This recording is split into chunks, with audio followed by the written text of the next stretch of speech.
There are moments in history when changing just one small detail could have sent the entire course of the world in a completely different direction. There are days when the fate of a religion, a community, even billions of people yet to come, depends on a decision so fragile that even the lightest breeze could have caused it to collapse. Imagine a religion still very small, with no army, no land, and no political power. The people who followed it were beaten in the streets, mocked in public, and stripped of their homes and possessions simply because they dared to say one thing: Allah is the one and only God. That was the world of Makkah during one of the darkest periods in the history of Islam. It was not a great war, not armies facing one another on the battlefield, but a quiet, drawn-out, cold, and merciless campaign of oppression. The Muslims at that time were not famous heroes. They were ordinary people, fathers trying to protect their families, mothers holding their children close when they heard shouting outside, young men who had just found the light of faith and were already paying for it with blood and tears. The city of Makkah had once been a bustling trade center of the Arabian Peninsula. Caravans passed through, markets were crowded, and homes were filled with laughter. But after the message of Prophet Muhammad began to spread, the atmosphere slowly changed. The leaders of Quraysh began to see a threat not only to their beliefs, but also to their power. Then one day, 2 losses in close succession changed everything. Khadijah, the beloved wife of the Prophet, the first woman to believe in his message, passed away. She was not only his wife, Hijrah, but also his source of comfort and his strongest emotional support during the earliest and hardest years of the mission. Not long after that, Abu Talib, the uncle who had protected the Prophet from the hostility of Quraysh for many years, also left this world. The loss of those 2 people was like removing 2 pillars that had been holding up a roof in the middle of a storm. Once they were gone, the enemies of Islam no longer had any reason to hold themselves back. What had once been hatred kept quiet, now turned into open action. The streets became dangerous for anyone known to have accepted Islam. Mockery turned into rage. Rage turned into violence. Some people were dragged into the marketplace and beaten in front of everyone as a warning. Some families were forced to leave their homes. Some lived in fear that at any moment their doors could be smashed open. Muslims walked through the streets with their eyes lowered, not because they were weak, but because they understood that even one wrong glance could trigger another attack. Mothers held their children more tightly every time they heard unfamiliar footsteps outside. Men stayed awake through the night, wondering how they could protect their families when they had almost nothing in their hands except faith. And yet, it was in those darkest moments that a historic decision began to take shape. It was not a decision about weapons or military strategy, but about the belief that somewhere in the world, justice still existed. Prophet Muhammad gathered his followers one quiet night, beneath a sky full of stars, while Makkah lay under a heavy silence. He told them of a land across the sea, where there was a king known for his fairness, a king who did not allow anyone to be oppressed under his rule. That land was Abyssinia, a Christian kingdom that most of the Muslims had never seen and barely even heard of. Yet it became the only ray of hope in the storm that had engulfed their lives. The decision to leave Makkah was not easy. It was the place where they were born, where their forefathers had lived for generations, and where the Kaaba, the sacred house of Allah, stood. But staying could mean watching their faith be crushed day after day. So in the darkness of the desert nights, a quiet migration began to form. A small group prepared to leave behind everything they had ever known and step into a journey without knowing what was waiting for them ahead. They had no army to protect them, no nation standing behind them. They had only the belief that Allah would open a path where human eyes could not yet see one. And from that fragile moment, one of the most remarkable stories in the history of Islam began. A story of truth, courage, and a just king in a distant land. But before we continue this dramatic journey, welcome to Prophetic History Explained, where we explore profound and lesser-known stories from the history of the prophets and those who stood up to defend the truth. If you love stories like this, want the channel to keep bringing more meaningful content, be sure to subscribe right now and support us. Your support is what gives us the strength to keep retelling the chapters of history that changed the world. And believe me, the story we are about to enter is not only a journey of escape from oppression, but also the moment when the words of one man made an entire royal court stop and listen. Not every journey begins with hope. Some journeys begin with a level of desperation so deep that people understand that if they do not move, they will be crushed exactly where they stand. For the first Muslims in Makkah, that moment had come. The oppression was no longer a series of temporary outbursts of anger. It had become a system that tightened around them day by day, hour by hour, until life could no longer continue as it once had. In that setting, the advice of Prophet Muhammad opened a path that few of them had ever imagined. He told them about a land across the sea where there was a king famous for his justice. A king who would not allow anyone to be treated unfairly under his rule. That land was Abyssinia, a distant kingdom unfamiliar to most of those sitting quietly and listening to the prophet that night. None of them knew exactly what that land looked like. They did not know the language of its people. They did not know whether they would be accepted there or not. But when hope becomes fragile, sometimes even a small light is enough to make people take the first step. Leaving Makkah was not simply a matter of moving somewhere else. For them, it meant leaving behind the memories of an entire lifetime. Makkah was where they had been born, where the graves of their ancestors rested beneath the burning sand, where the familiar roads had carried their footsteps since childhood. The Kaaba was there, the sacred center of the Arab world, the place their hearts turned toward in every prayer. But now that same city had become a place where they could no longer live with their faith. The preparations happened in silence. There were no grand farewells, no long lines of people leaving in broad daylight. Everything had to be done under the cover of darkness. Because if Quraysh discovered the plan, they could be captured immediately. Each family gathered whatever little they still had. Some carried a small water skin. Some hid a few coins inside the folds of their clothing. Many carried no real wealth at all, because the most precious thing they refused to leave behind was their faith. When the first footsteps left Makkah, no one spoke much. Their silence was not because they felt nothing, but because they felt too much all at once. Fear, heartbreak, hope, and uncertainty were all beating together in every heart. Every step away from the city felt like cutting away a part of themselves. But they kept walking, because turning back meant returning to the cycle of violence and oppression. The night desert stretched before them like an ocean of darkness. The wind moved across the dunes, carrying the harsh cold of the Arabian night. Fathers gripped their sons' hands tightly, afraid that if they were separated for even a moment in the darkness, they might lose one another forever. Mothers held their children close against their chests, trying to shield them from the cold wind and from fears they were still too young to fully understand. After many days of travel, they finally reached the coast. Before them was a sight many had never seen before. The vast waters of the Red Sea stretching all the way to the horizon, and the waves struck the shoreline as if reminding them that their journey was not over yet. In truth, the most dangerous part may still have been ahead. The Muslims divided into small groups to avoid drawing attention. They approached sailors and offered everything they could to be taken across the sea.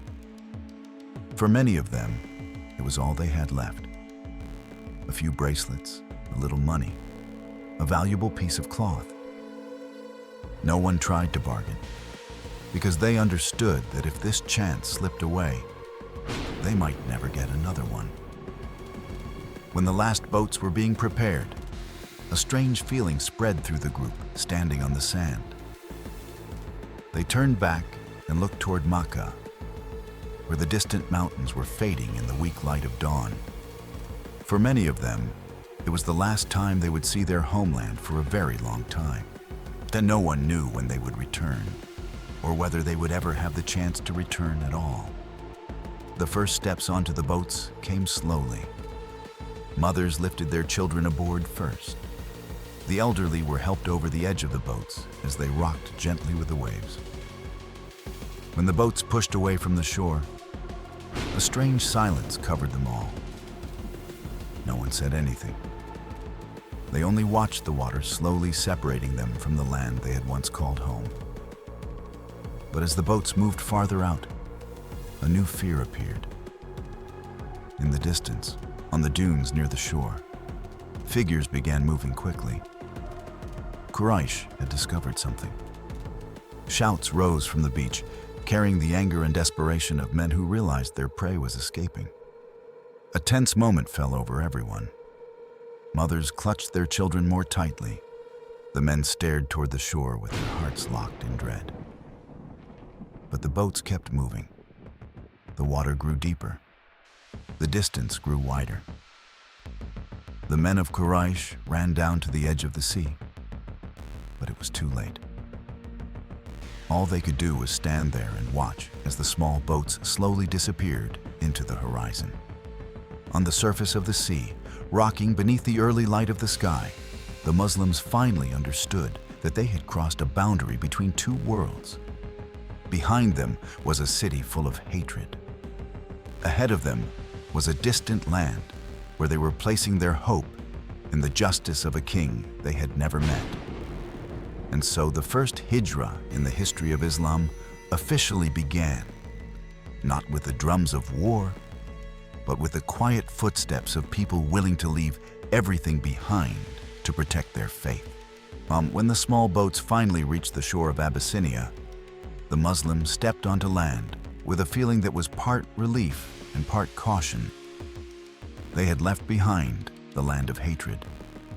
But that did not mean fear disappeared instantly. Many days at sea had exhausted their bodies. Their clothes carried the smell of sea salt and desert sand. Their faces showed the marks of sleepless nights and long months of strain. But when they lifted their heads and looked at the new land before them, there was something different from everything they had known. Abyssinia was not like Makkah. There were no hostile eyes tracking their every step, no voices mocking them as they walked through the streets.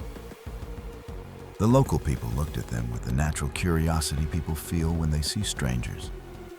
But there was no contempt or anger in those eyes. The children stood by the roadside looking at them as though they were watching a caravan return from a faraway story. Merchants paused their work to observe the new arrivals. But no one threw stones. No one threatened them. No one tried to drive them away. For people who had just come from Makkah, that kind of ordinary treatment felt like a miracle. They began searching for temporary places to stay, trying to settle into life in this unfamiliar land. Everything was new to them: the language, the customs, the people, and even the rhythm of the city. But what surprised them most was not the difference. It was the peace. For the first time in a long while, they could wake up in the morning without fearing that someone would break down their door. They could pray without constantly looking around to see whether they were being watched. The recitation of the Quran no longer had to be whispered in the corners of dark rooms, but could rise naturally in the quiet space of a new life. Little by little, their hearts began to settle. The emotional wounds Quraysh had left in them had not fully disappeared. But the peace of Abyssinia was like gentle rain falling after a long drought. It did not erase the memory of the past, but it gave them a chance to breathe again, to live again, and to hope again. The ruler of that land was Najashi, a Christian king well known for his justice and goodness. Even though the Muslims had not met him directly in those first days, they quickly realized that his reputation for fairness was not some tale built on rumor. Under his rule, the law was carried out with integrity, and the weak were not crushed by the strong. And that is why the advice of Prophet Muhammad to send them to this land had not been a gamble. It had been a decision based on deep insight into human nature and justice. Some in the group began telling one another that they had never lived near a ruler like this. Some later recalled that it felt less like living under a distant king and more like living near a kind neighbor.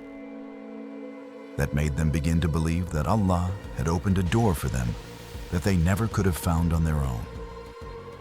But history rarely allows peace to last long without testing it. News of the Muslims arriving in Abyssinia eventually reached Quraysh in Makkah. At first, many of them could not believe that the people they had once considered weak had found safe shelter in another kingdom.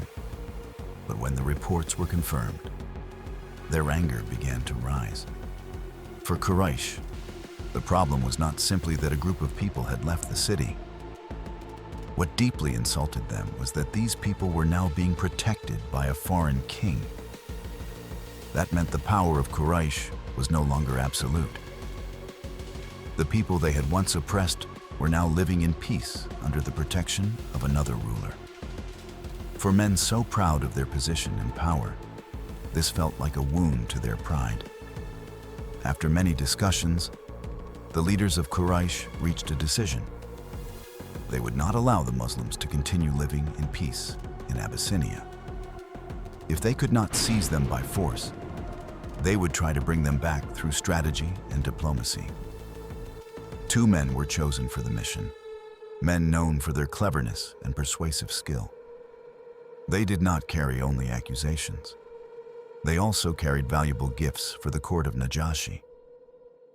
Fine leather, rare items, and costly offerings were prepared with great care, because they understood that in many royal courts, such gifts could open doors that ordinary words could never open. When the delegation left Makkah and headed toward Abyssinia, they believed their plan was almost certain to succeed. In their minds, the Muslims were only a weak group with no power and no allies. They believed that with the right words spoken at the right time and the right gifts placed in the right hands, the king of Abyssinia would not hesitate to hand over those refugees. But they did not realize that the story they were stepping into was not merely a diplomatic dispute. It was the moment when truth, courage, and faith would be tested before one of the most powerful royal courts in the region. And in the palace of Najashi, a conversation was about to take place, one that none of them could have imagined would change the way the world looked at Islam. That morning, the palace of Najashi did not feel like it did on ordinary days. The air in the great hall felt heavier, as though even the stone walls sensed that something important was about to happen.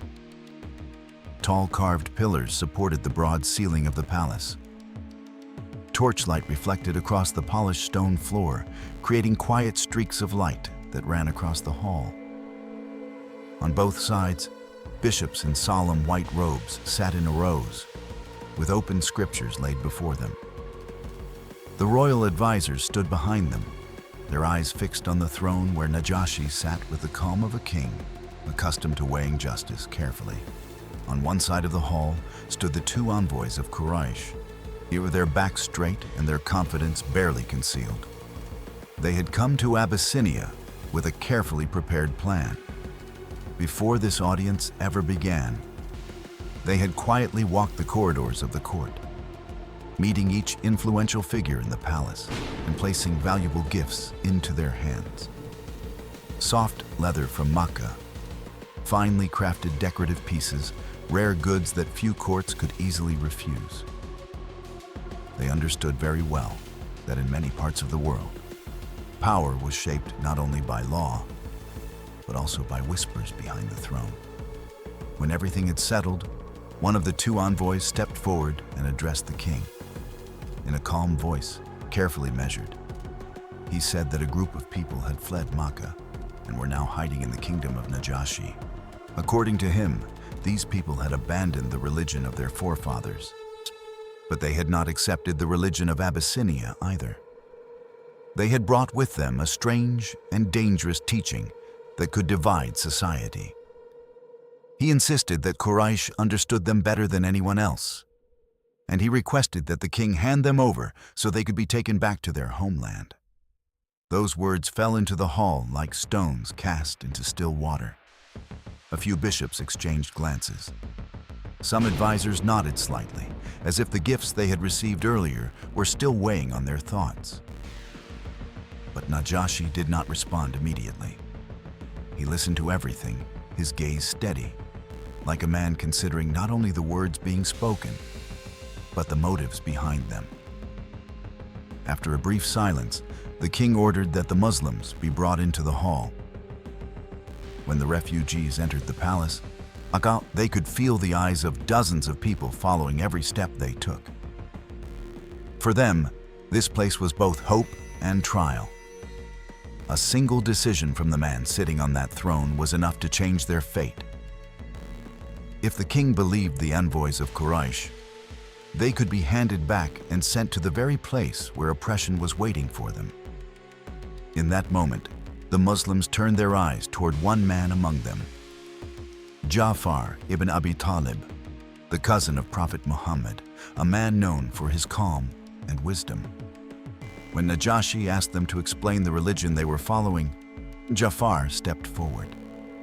There was no panic in his movement and no haste in his voice. He stood before the king with respect, but also with the dignity of a man who knew exactly what he was speaking for. He began by describing the life of the Arabs before the message of Islam appeared. He spoke of a society immersed in ignorance, where stone idols were worshipped as gods, where the strong oppressed the weak, and where baby girls were buried alive because of family shame. He said that in the middle of that world, Allah sent them a man from among their own people, a man they knew for his honesty and noble character. That man called them to worship one God, to speak the truth, to keep their promises, to help the poor, and to protect the weak. Jaafar said that it was precisely because they believed in that message that they were oppressed. They were beaten, tortured, and forced to return to things they knew were wrong. When they refused to abandon their faith, they had no choice but to leave their homeland and search for a place where they could live under justice. The hall had now grown so quiet that it almost felt possible to hear each person breathing. Jaafar's words were not complicated arguments or elaborate defenses. They were simple, clear, and truthful. After listening, Najashi asked a question that drew the full attention of the room. He wanted to know whether they had brought with them anything from the revelation their prophet had received. Jaafar nodded. Then he began to recite verses from Surah Maryam. His voice was not loud, but each word rose through the hall with a special kind of gravity. The verses told the story of Mary, the miraculous birth of Jesus, and the mercy and power of Allah. As those words filled the space, something slowly changed in the expressions of those who were listening. The bishops lowered their heads toward the scriptures before them. Some lifted their hands to wipe away tears. Men who had heard countless sermons and sacred recitations throughout their lives were now being moved by words that had come from a source they had never known before. Najashi listened without taking his eyes off Jaafar, and when the recitation ended, a deep stillness covered the entire hall. It was no longer the silence of doubt, but the silence of people who had just heard something that reached the deepest part of the heart. In that moment, no one in the room could have known that the conversation that had just taken place would not only decide the fate of a group of refugees, but would become one of the most memorable moments in the history of Islam. The silence in the hall of Najashi after Jaafar finished reciting Surah Maryam was not the silence of doubt. It was the silence of people who had just been touched by something deeper than argument itself. The bishops still kept their heads bowed over their scriptures. A few tears had not yet even been wiped away. The fire from the torches reflected on faces lost in thought, as if each person were being forced to confront his own conscience. Najashi sat on his throne, one hand resting lightly on the arm of the chair, his eyes fixed on Jaafar with deep reflection. He was not a king easily shaken by passing emotion. Throughout his years of rule, he had heard pleas, accusations, and sweet promises alike. But what had just happened before him was unlike any of those things. And the words Jaafar had recited did not carry the taste of argument or politics. They were like clear water flowing directly into the hearts of those listening. At last, Najashi broke the silence. His voice was not loud, but it carried clearly through the great hall. He said that the words they had just heard and the message brought by Jesus had come from the same source of light. That statement caused many in the room to lift their heads slightly, because they understood that the king was seeing a connection between two traditions they had once assumed were completely distant from one another. For the envoys of Quraysh, that moment felt like a cold wind tearing through a plan they had prepared so carefully. They realized that if things ended here, they would fail. So, Amr ibn al-As decided to take the next step in the strategy he had planned in advance. He knew that in a Christian kingdom, no subject was more sensitive than the question of Jesus. The next morning, he returned to court with a new accusation. He told Najashi that the Muslims were not only followers of a strange religion, but that they also said the wrong things about Jesus, the son of Mary. It was a carefully calculated accusation, because if the king believed that the faith of these refugees insulted the religious foundation of his kingdom, he might reverse his decision. When news of that accusation reached the Muslim community, anxiety quickly spread over them. The previous meeting had felt like a miracle, but now they were facing a new test. The question of Jesus was not only a theological matter, it could become the reason they were expelled from the only shelter they had. Once again, they were summoned to the palace. The hall that day seemed even more tense than before. The bishops sat upright with their hands resting on their scriptures. Advisors whispered to one another in hushed tones. The envoys of Quraysh stood on one side, waiting with the look of men convinced that this time the balance would turn in their favor. Najashi looked directly at the Muslims and asked one short but weighty question. What do you say about Jesus, the son of Mary? In that moment, every eye turned once more toward Jaafar. He stepped forward again. There was no sign of panic on his face, no hesitation in his voice. He understood that his answer did not only represent the people standing behind him, but also the very message that Prophet Muhammad had brought. Jaafar said that they spoke of Jesus exactly as their prophet had taught them. He said that Jesus was the servant of Allah, his messenger, his word cast into Mary, and a ruh from him. His answer did not add anything, and it did not take anything away. It was simply the truth as they believed it. A quiet ripple of reaction moved through the bishops.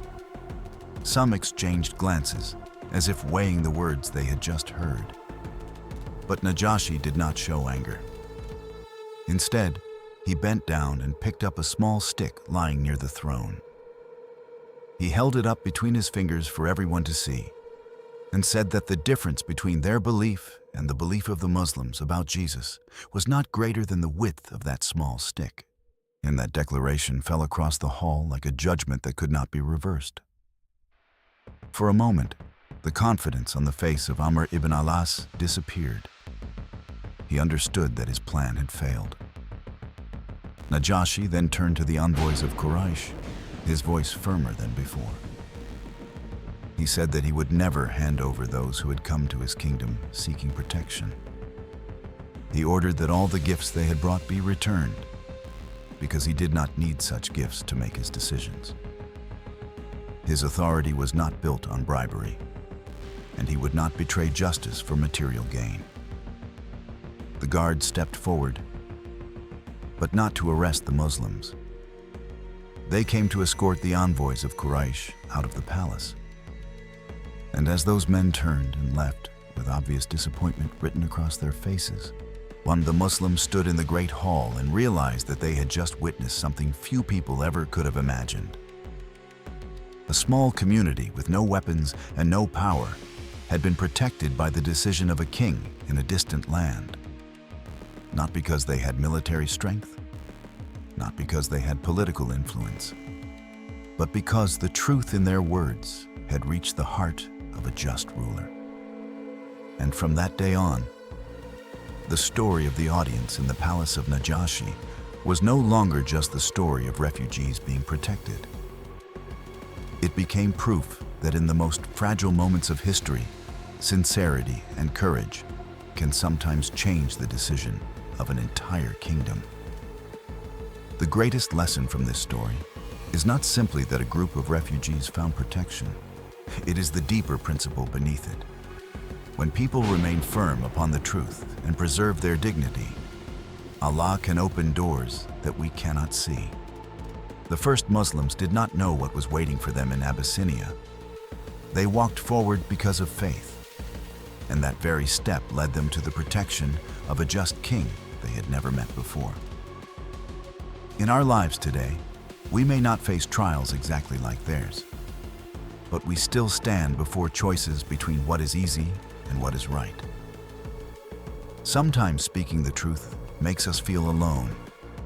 Sometimes holding firmly to faith makes the road harder. But this story reminds us that the value of a person is not measured by how many people stand beside them, but by how firmly they stand for what is right. If this story made you think, if you feel inspired by pages of history like this, then join the Prophetic History Explained community so we can continue exploring more profound stories about the prophets, the companions, and the moments that shaped Islamic history. And if you want the channel to keep bringing more meaningful content, please subscribe and support Prophetic History Explained. Your support is what gives us the strength to keep retelling the stories that changed the world and continue offering lessons that still matter in our lives today.